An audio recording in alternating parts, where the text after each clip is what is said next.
Details tonight on funding for your child's classroom. More than half of the state's two-year budget is dedicated to education, but Republicans and Democrats differ in what they want to pay for and how. Our TV6 reporter Katie Hines joins us live to explain. Katie?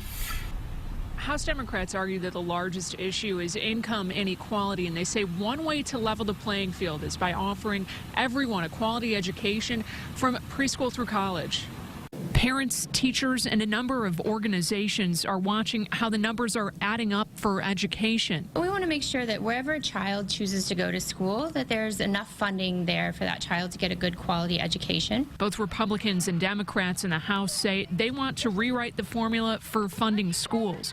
One day before lawmakers are scheduled to return to the State House, House Minority Leader Scott Pelath offers an idea of his party's other priorities. We need to remember that education is lifelong, and we need to start looking at our system as a lifelong learning program. House Democrats want to see the state fund all-day kindergarten and make it mandatory. Pelath is proposing to freeze tuition rates at state schools through a student's college career, and he'd like to see the state pay for all students' textbooks.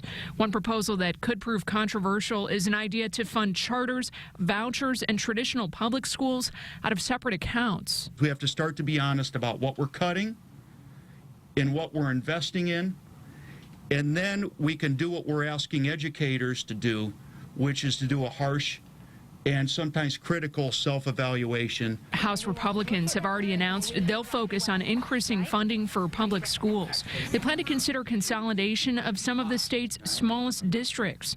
They want to offer tax credits to teachers who pay for supplies out of pocket.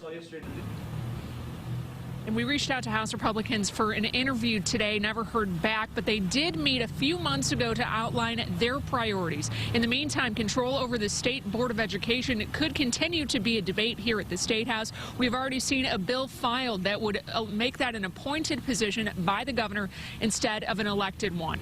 For an hour live, Katie Hines, RTV6.